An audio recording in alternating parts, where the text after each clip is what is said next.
In this diagram, wedge of mass m, particle of mass m.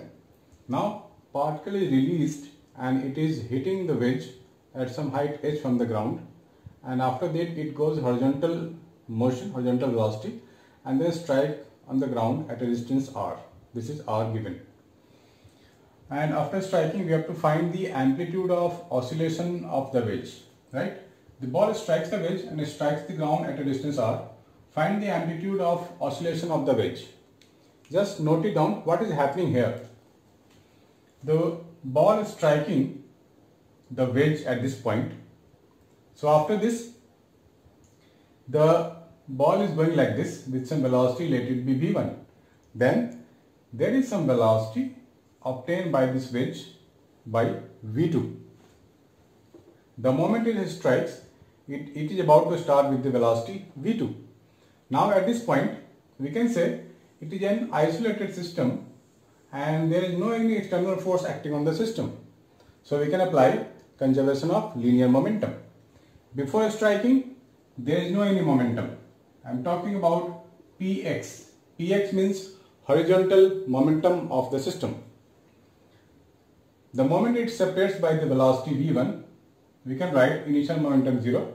Finally, it is minus mv1 plus mv2.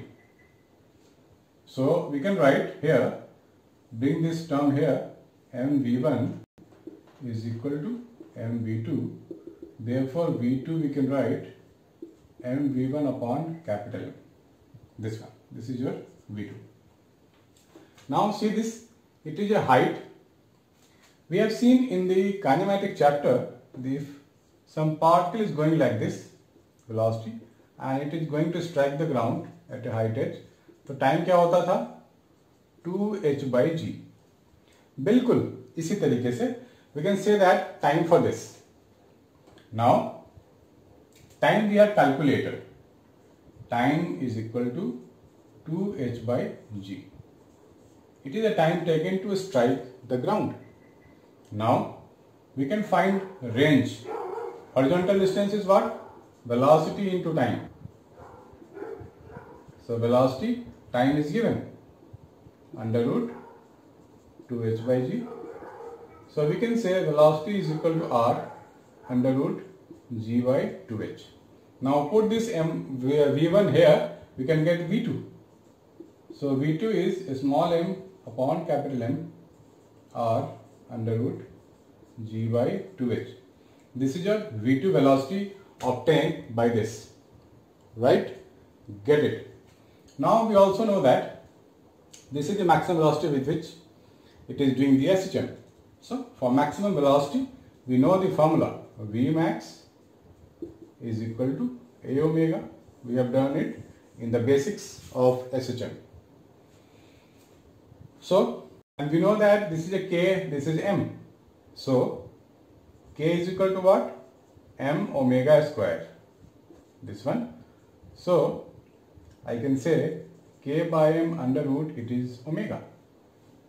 Now coming to this point, Vmax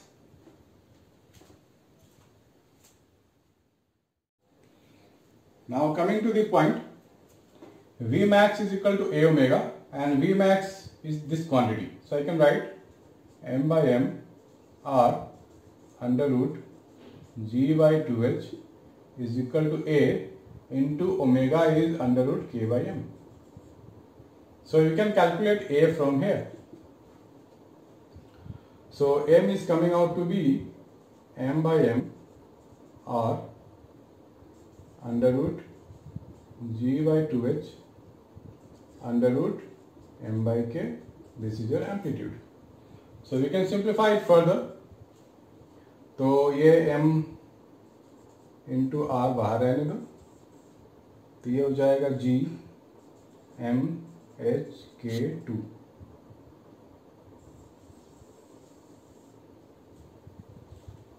This one. Please note it down. It involves lot of things, na? Kinematics, collision momentum, and then it comes SHM. So it involves lot many things. Please note it down. It's very, very important.